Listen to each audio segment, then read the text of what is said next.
We live in very polarized times. It seems that maybe we live in more polarized times than ever before. That's certainly not true. There are examples of times just like today when the world seems to be divided in every way possible. And one of the examples here is in Nicholas Creswell's journal, 1774 through 1777. Nicholas Creswell is a young man from Great Britain. He is traveling in North America to see if that's where his future lies.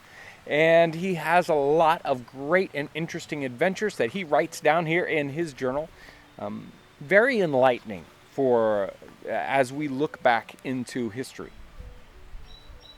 One of the adventures he has is going into the backcountry of what is now Kentucky, looking to see what this new land is like, this land that might be available.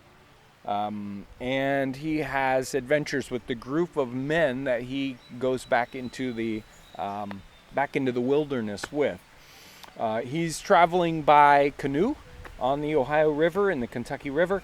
This is a journal entry from Sunday, May 14th, 1775.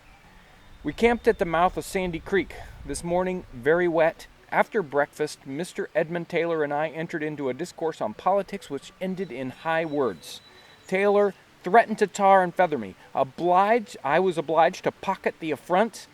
Find I shall be torrified if I hold any further confab with these red-hot Liberty men.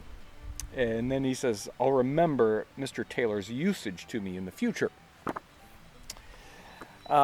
Very interesting that, and in fact, he has these sort of conversations, these political conversations. He's on one side of this political issue, and there are a lot of people on the other side, and it is very, very polarized.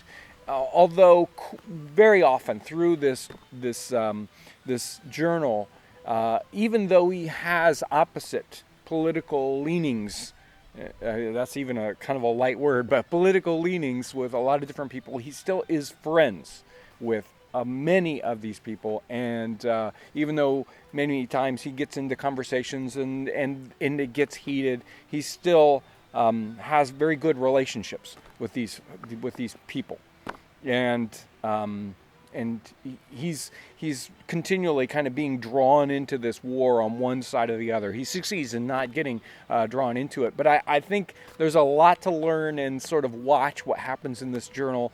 We can kind of learn from his mistakes and his success here at times. One of the things that happens on this particular journey is that it gets so extreme in the sort of its survival situation that all the political conversations and sort of problems disappear because they've got bigger fish to fry. They've got bigger problems to deal with than the politics that are happening hundreds of miles away. And so he doesn't, through sort of the rest of this part of the journal, until he gets back to civilization, his problems with worrying about political difficulties or differences with these people, they all vanish. When it comes time to survive, no one cares about that part. And I think that's another one of these things that we have to learn, that these differences come because we're actually so rich. We have so many good things happening for us that we'll find something to fight about, right? Whereas if we were struggling to survive, we wouldn't have a problem with these political differences at all. So you certainly see that showing up here in this journal, that at different parts of the journal, he has these political differences and they cause him great amounts of problem. But when the chips are down, when the difficulties come, everybody has to band together and to survive. And he does have some sort of, very difficult survival situations where they are out of food or, all sorts of different things. And all of a sudden, you don't see any great difficulties with these political discourses. So I think there's a lot to learn from this journal. It is a fun one to read, and every time I dip into it, every time I read another section of it, I'm always learning more. And it's true for all these great readings when we read into different kinds of 18th century literature.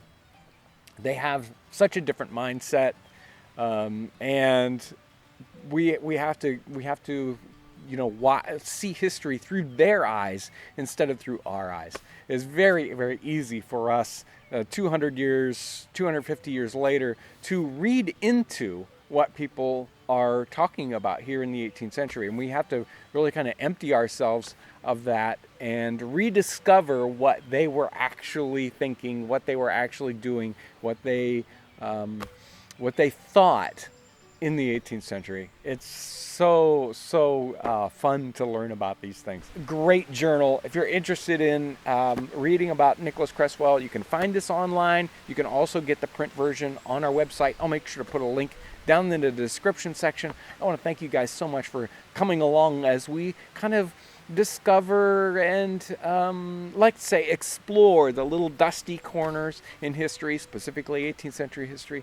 There is so much to learn, so many great examples of, difficulties and survival and what life was really like. And these journals are a great way to dip into that and learn so much about that. So thank you guys for coming along so much. And thank you for all your great support. And thanks for watching.